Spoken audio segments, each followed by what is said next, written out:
And I would like to thank Youth Diplomacy Forum for this opportunity, and I would like to thank everybody who is here today. Today is Sunday. I know it's hard to be on Sunday on a webinar. I would like to ask everybody to open their cameras, since I would like to see your faces while we were talking, and especially during the question and answer session. I just prepared a very brief, a very simple presentation, about 10 minutes, where I'm going to answer three main questions. First, when did everything start? When did the blockade and the sanctions against Cuba start? Second one, and it's the most important, what are the sanctions? So how does the blockade is working right now? And third, I would like to explain what are the consequences of the blockade to Cuba. So how much the blockade has cost to the Cuban economy and to the Cuban people. First, some people used to say that the blockade is just a consequence of the Cuban Revolution. And in fact, the sanctions of the US against Cuba started in 1959 after the revolution of Fidel Castro. But I would like to share with you that the US ambitions towards Cuba started in the 18th century. From Jefferson, always the US government has had dreamed to Cuba become a colony of them. In fact, there is a doctrine in the American political thinking that is called the Monroe Doctrine, that it states that America, all America, the continent, is for the Americans, but not for all the Americans, but for the North Americans. And there is another doctrine in the American political thinking that is they call it the unavoidable destiny.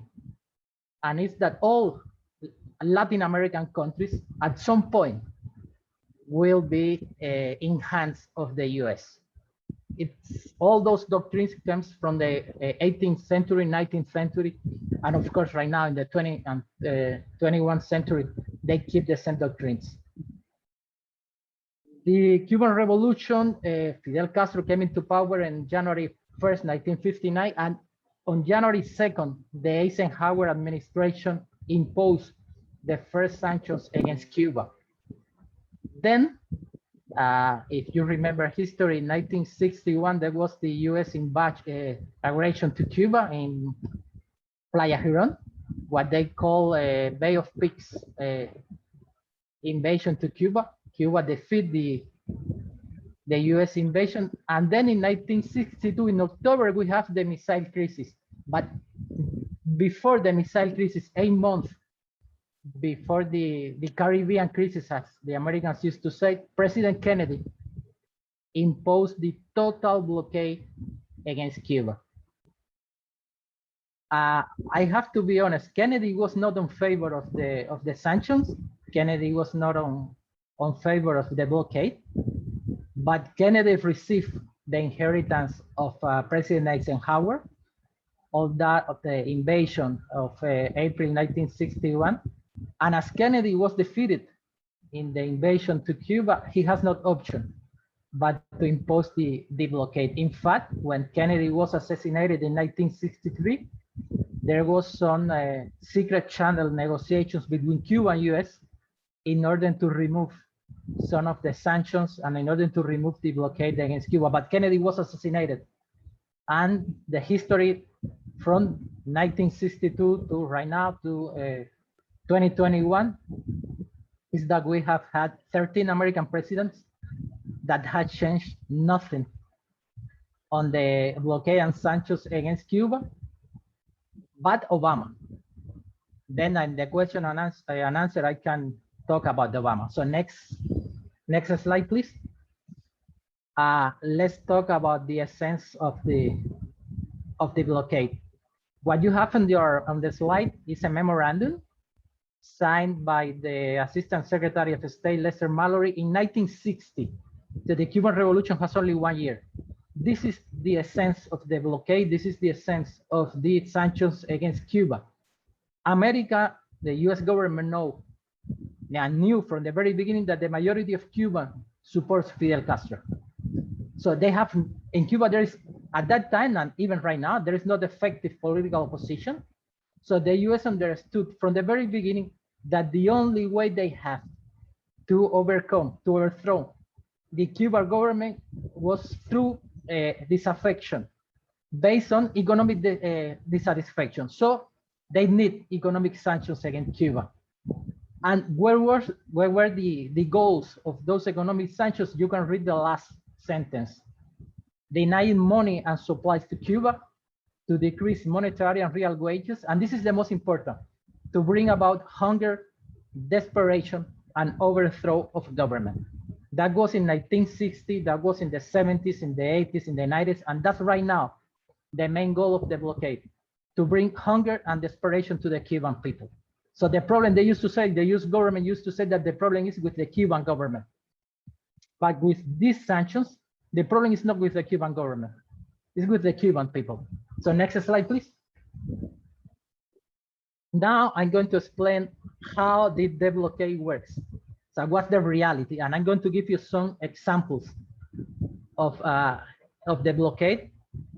First, I would like to say that the blockade, it's not something abstract.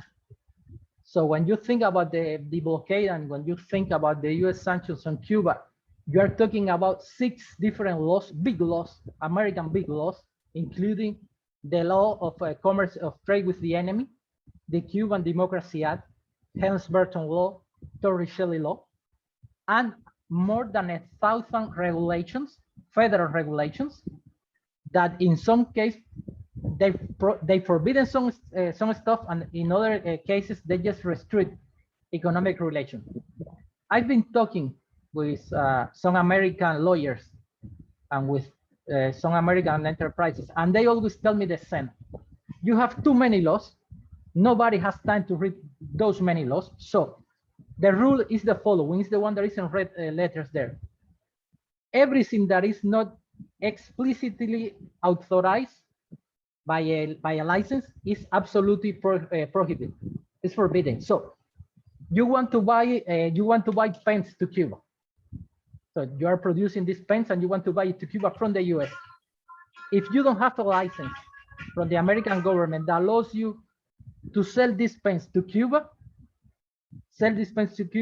is forbidden.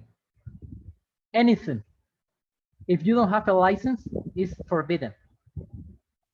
That's the, and in the, try to imagine that you are an entrepreneur, that you have a company.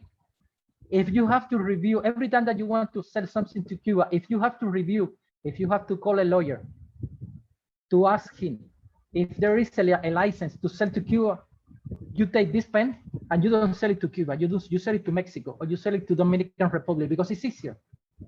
You don't need to spend money asking to a lawyer, and you don't need to spend time looking for a license. Next one, please. This is the 6 main sanctions on Cuba, and we call it, Cuba cannot. The first, we cannot export or import anything from the US, anything. Since 2000, the year 2000, and because of the lobby of some agricultural enterprises in the US, now we can buy in the US some food, especially agricultural products, and some medicines. But the conditions are draconian. We have to buy it in cash. So try to imagine, especially those of you that are international relations specialists or students, if you want to buy something in the market, you don't need cash. You go through credit letters, you go through financial institutions. It's not the case for Cuba. When we want to buy, I don't know, chicken in the US market, we have to pay in cash. So we have to send somebody with a briefcase full of cash to pay for those chicken or some medicines. And as I told before, if an agriculture producer in the US wants to sell chicken to Cuba, he has to ask for a license. Second one, and this is probably the most important and the most dangerous of the sanctions. We cannot use US dollars in our commercial transactions, and we cannot access the US financial system. So how does it work? I would like to buy, for instance, Pakistani rice in the Pakistani market, and I choose one Pakistani company to buy rice in Pakistan. When we just sign our commercial agreements, I have to let clear in the agreement that I have to pay in euros, that I have to pay in Chinese yuans, that I have to pay in British pounds, but Cuba cannot pay in US dollars. So try to imagine which is the most important money in the international trade. It's US dollars. So I have the US dollars, or you have the US dollar. We have to change it to euros, or we have to change it to UK pounds in order to trade with Cuba. That's a big problem. On the other side, we cannot access to the US financial system. So I have a factory here, for instance, of vaccines. That factory sells vaccines in Pakistan. So I made some money here producing vaccines. I want to sell that money to Cuba. I have to look for a bank that has not relations at all with the US. I invite you to think about a big bank in the world that has no relation with the US. If I send the money, for instance, through a Standard Chartered bank, that is a bank that is here in Pakistan, I'm going to lose all my money because the US Treasury's department is going to impose a sanction on the Standard Chartered bank because it's sending money to Cuba. And that happened in the past here in Pakistan. We use the Standard Chartered bank, and the US government imposed a sanction on the Standard Chartered bank, not in Pakistan, but in Netherlands. And the Standard Chartered bank tells us, you have to close your account here in Pakistan, in every country where we have accounts in the Standard Chartered bank. Cuba cannot trade. Not only we cannot trade with American enterprises, we cannot trade with subsidiaries of US companies in third countries. So try to imagine that I want to buy, I don't know, textiles here in Pakistan, and I'm going to a factory or to a company that is a subsidiary of an American enterprise. I cannot buy the Pakistani textile because that company, even being Pakistani, is a subsidiary of American company. I cannot buy here in Pakistan, for instance. When I say I say my government, we cannot buy here in Pakistan or in third countries American cars or American airplanes, even if they are made here in Pakistan or in another country, because they are made by subsidiaries of US companies. We cannot have financial relation with third country banks with US capital presence. I talk about the Standard Chartered Bank, for instance. We cannot access to the IMF or to the World Bank or to any major international financial institution. So if we need a credit, we cannot go to the IMF or we cannot go to the World Bank. We have to go directly to the government and tell me how many governments in the world are in the position to give loans, to give credit to a country like Cuba. I will answer that question very easy. Only China. Only China has the power to give loans to Cuba right now. So the situation is extremely, extremely complicated. And this is very interesting, the last one, because it shows how irrational is the blockade against Cuba. We cannot purchase any product or any equipment that contains more than 20% of US raw materials or parts. So there is an office in the US, the OFAC, it's the Office of Foreign Assets Control, that has a team of more than 100 people looking for all the Cuban transactions or for all the Cuban commercial trade with other countries. And I got to give you one example. Some years ago, when I was working on China, we were working on a deal to buy some Chinese airplanes. Chinese, made in China, airplanes. But you know, those planes, they have their engines were Americans. So we cannot buy their planes. I have the deal finished. Everything goes ready. We have the prices. We cannot buy it. Also in China, that's another example. We were trying to buy some trucks, big trucks for trade. The engines of those trucks were American. You know what we had to do? We have to buy the trucks without the engines, and we have to go to Russia to buy Russian engines. And then in Cuba, we have the Chinese trucks with no engine and the Russian engines, and we have to put the Russian engines inside the Chinese trucks. Try to imagine how much money we just lost because of that illogical and irrational sanction on Cuba. Next one.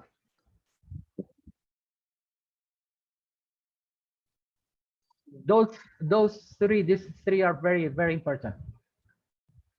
This is from 2002. Any ship, any merchant ship that enter into a Cuban port is banned for entering in the US for 6 months. So which is the country that is nearest Cuba is US. So if you have a company, if you want to sell rice, if you want to trade with Cuba, you need to have the company, but you need to look for a ship company, for a merchant ship company that use their ships only for trade with Cuba.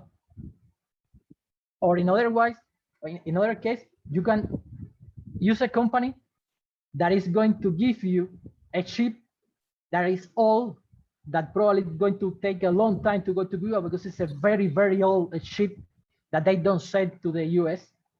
So this is completely crazy. Every time that we need to send something to Cuba, we have to look for companies. We have to explain that companies that they cannot send the ships to America in 6 months after the ships enter into Cuba. And that has the consequence. They say, okay, if the fee for the trade to Cuba for sending this from this country to Cuba in my ships normally is, I don't know, 10,000 US dollars. Now it's going to be 30,000 because you have to pay me for the condition that my ships cannot go to US in 6 months.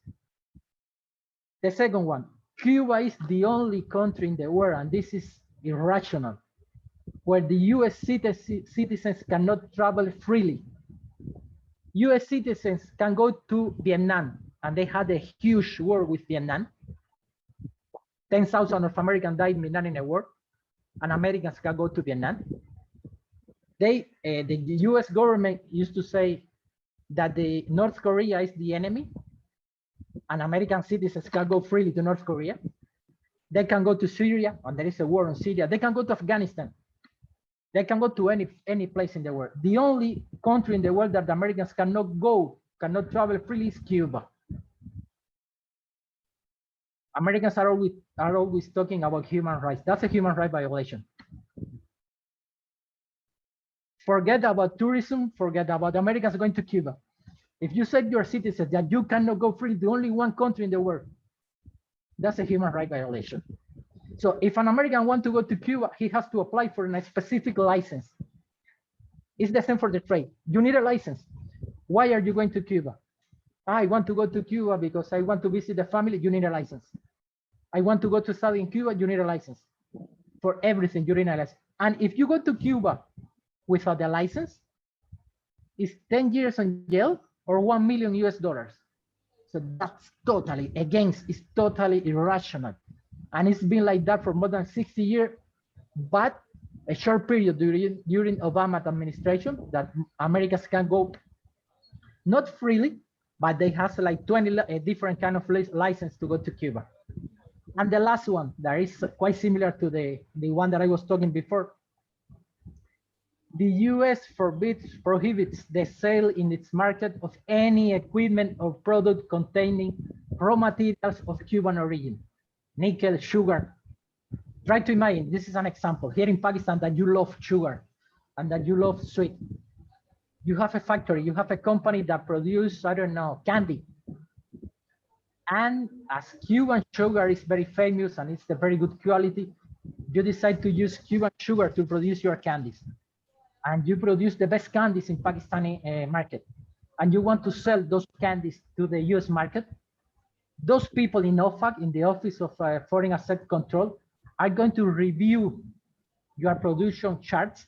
And if they realize that you use Cuban sugar to use your candy, you cannot sell your candies in US. This seems like a joke, but it's real. And it's affecting two big countries. For instance, we sell a lot of nickel to China. Nickel is used to make steel, and steel is used, to make a lot of things. So Chinese are trying to export, and they are exporting cars to the US market, or they are trying to sell airplanes to the US market. When the US realized that they are using Cuban nickel for the steel of their planes or for the steel of their cars, they forbid Chinese enterprises, big Chinese enterprises, to sell those cars in the American market. So as I told you, and I'm going to tell you this a lot of times, it's totally irrational. And I have to say that Cuba is the only country that has faced, the only country in the history of the world that has faced such a comprehensive set of sanctions for more than 62 years, because China has an embargo, but it lasts 28 years. Vietnam has an embargo for less than 20 years. And a lot of countries are facing US sanctions: Russia, Venezuela, Mexico, even Pakistan. But such a comprehensive set of sanctions, economic, financial sanctions, for 62 years, only Cuba. And I have to tell you, and I'm going to tell you this not as an ambassador, not as a governmental official, but as a human, as a person. We are not enemies of the US. We have never invaded US. We have never sent a terrorist to the US. We have never tried to kill a US president, even when the US has tried to kill President Castro more than 500 times. More than 500 times. So, please, the next one.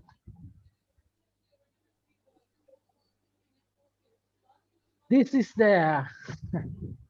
probably the most difficult time that we have with the American government. Besides of those irrational sanctions that I've been mentioning, during the Trump's administration, that has been so far the worst American administration in the history, and it will be surely the worst in history. President Donald Trump imposed 243 measures against Cuba in 4 years. That means that he imposed one sanction per week. Every week, one sanction against Cuba. Every single week. Trump was obsessed with Cuba. Those, you can read it. You can read it, some of the sanctions there. I will comment only 2 or 3 of them. As I told you, American citizens with Obama were allowed to go to Cuba. We were receiving like 500, I don't know, sometimes it's 500,000 Americans were to Cuba in the last year of Obama's presidency, mainly on cruises and mainly in educational travel. The first measures of Trump against Cuba was that nobody's going to Cuba anymore. Nobody's going to Cuba anymore. And the second sanctions that he just took was he created the list of prohibited accommodations in Cuba. You know what is that? This is irrational to the extreme. Try to imagine that I'm the president of the US and I don't want my citizens to come to Pakistan. So I'm going to tell them, don't go to Pakistan. But if you go to Pakistan, you cannot go to Marriott Hotel. You cannot go to Islamabad Hotel. You cannot go to the hostel in F7. You cannot go to a hostel in F6. They have 422 hotels and private hostels where Americans cannot stay. So that's a human rights violation. So not only I'm telling you, don't go to Cuba because I don't want you to go to Cuba. I'm also told you, if you go to Cuba, you cannot stay here, here, here, and there. He canceled all charter flights between Cuba and the US. He only left some flights and only to Havana. In US, we have around 2 million Cuban people living since 1940. Most of those people are not from Havana. So if they want to go to visit their family, they have to pay for a charter flight, go to Havana first, and then go to their provinces. Try to imagine Trump, American president telling Pakistanis, if you want to go back to Pakistan, you can only take flights to Islamabad. Then it's your problem how to go to Karachi, but you can only go to Islamabad. Next one. Here there is some I'm going to comment. The first one, remittances. Here in Pakistan, you have a lot of people living abroad, and one of the main strengths of the Pakistani economy are the remittance that Pakistani abroad are sending to Pakistan. It's the same on Cuba, and it's the same on every single underdeveloped country. Well, President Trump tell to the Cuban Americans, you cannot send remittance to Cuba. And he not only said that, he also said, if you want to send remittance to Cuba, you can only send like $100 per month. And then we have Western Union in Cuba. I don't know if Western Union is also here in Pakistan. He said, okay, which is the way you are using to send your remittances to Cuba? Western Union, I'm going to close Western Union. So Western Union cannot operate in Cuba. So he closed every way to send money, to send remittance to Cuba. The second one, this is very sensible. This is, and it's also rational. You know that Cuba is famous because it's sending medical cooperation abroad. Here in Pakistan, we had in 2005 and 2006, we have a huge medical team of 2,500 doctors assisting Pakistani people after the earthquake. I was one of them. Since Trump arrived to the government, he began a huge campaign against Cuba medical cooperation abroad in every single country. The American government, the Trump government, pressured a lot of governments, especially in Latin America, because they have Cuban doctors there. So what did President Trump want? That we send soldiers like they do? That's also totally irrational. And it's not hurting only Cuban people. It's hurting the people of the countries we were sending our doctors. The third one, and I'm just going to go easily on this. Cuban rum and Cuban tobacco are the most famous in the world. Americans were traveling to Cuba only to buy rum and only to buy cigars, Cuban cigars. And they were allowed to take like 100 Cuban cigars to American every time that they went to Cuba. Well, Trump said, no more, not cigars. If you go to Cuba, you cannot buy cigars. I have something to tell you. Trump's son-in-law, Jared Kushner, he smoked Cuban cigars. I don't know where he's buying the cigars, but he smoked Cuban cigars. And most of the American politicians, especially the Republicans, they smoke Cuban cigars. So right now there is a huge counterfeit of Cuban cigars inside the US government because they are still smoking Cuban cigars. I think that we can go to the, I told you that they have sanctions against ships that go to Cuba, really? But Trump went one step further. What Trump says, okay, now it's not only that ships that enter into Cuba cannot go to US in 6 months. Right now I have a new one. If one ship enter into Cuba with oil, it can be forbidden to enter into America forever. And I will sanction the ship, the company who owns the ship, and all the insurance companies linked to that ship that goes into Cuba with oil. So, as I told you, the US sanctions, the US blockade with Trump has gone beyond rationality. And the last one, Trump has designated Cuba as a state sponsor of terrorism.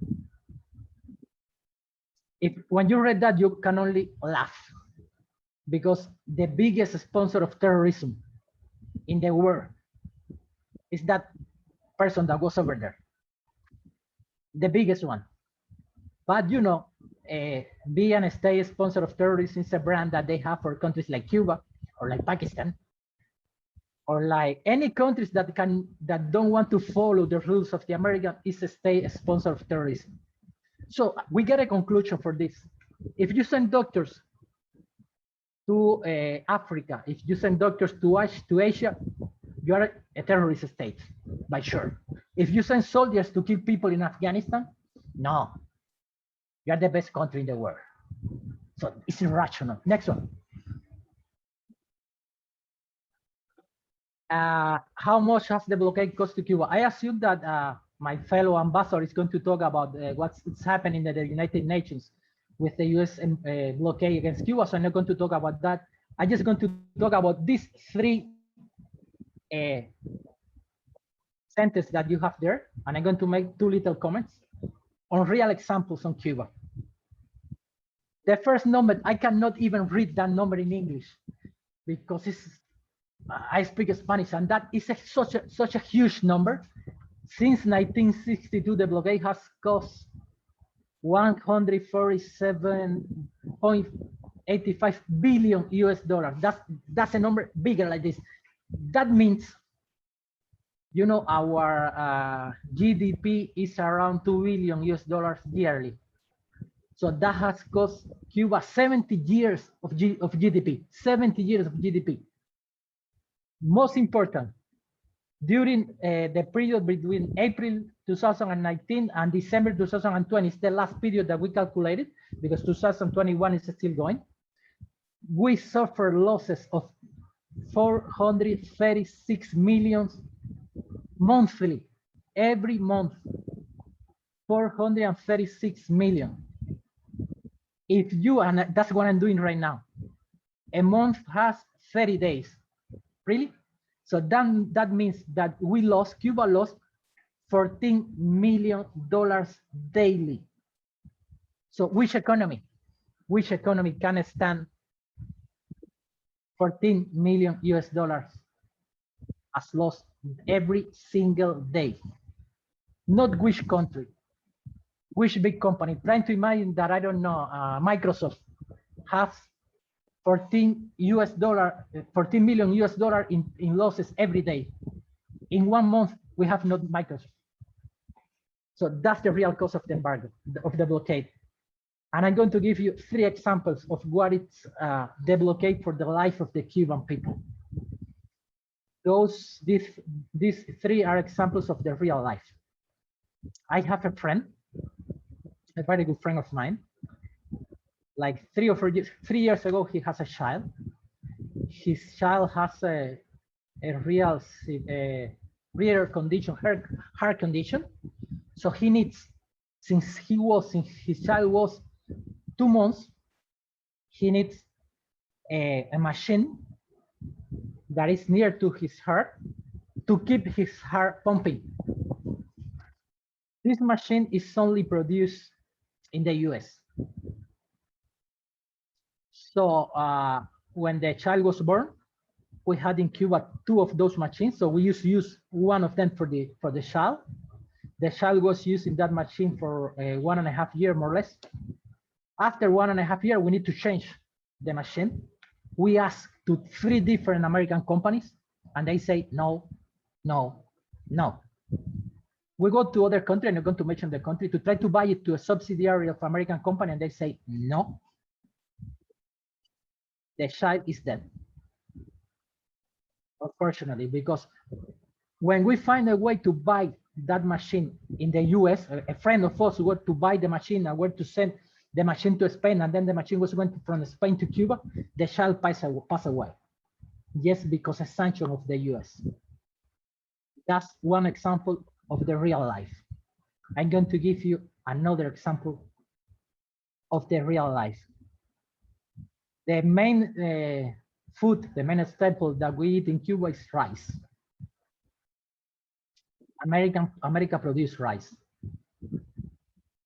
America produces a lot of rice. And America produces a lot of soya and a lot of corn, for instance. You know where are we buying, where Cuba is buying the rice? In China, in Vietnam. You know how much time a ship takes to go from China to Cuba? The fastest is 45 days, but it could take even 3 months. If we can buy the rice in the US, it's only 2 days. Only 2 days. And the rice in the US market is way cheaper than the rice that we're buying in China because of the cheap of the trade. So that's a second example. Everything that we can buy in the American market, we have to go to Europe or we have to go to China to buy it. That's a second example. And I'm going to give you a third example. And this is an example of my daily life. We cannot open in some countries, and in most of the countries. I'm a diplomat, so I work for the Cuban government. I cannot open a personal account in almost any country of the world. I have to look, if I want to open an account, a personal account in a country where I'm working, I have to look for a really small bank with not relations with the US. And in some of those banks, when I arrived to the banks and they took my passport and they said, they read Cuban passport? No, sir, thank you. No, it's too risky. If the US government realized that we are open an account for an official of the Cuban government, we could face a sanction. And that's not only for small banks. My friends, the people of Cuba, the ambassador of Cuba in France, for instance, he cannot open a personal account. I'm not talking about the embassy account. I'm talking about the personal account in a French bank like ING, for instance, because ING suffered a sanction from the US government like 10 years ago because they had some Cuba accounts over there. So I can give you more examples later, but that's the reality of the sanctions against Cuba. I will be open. I've been seeing that there are some questions entering in the chat section, so I will answer the question later. So thank you very much to everybody. I think that I talk a lot. I talk like 15 minutes. I don't know how much time. Okay, thank you.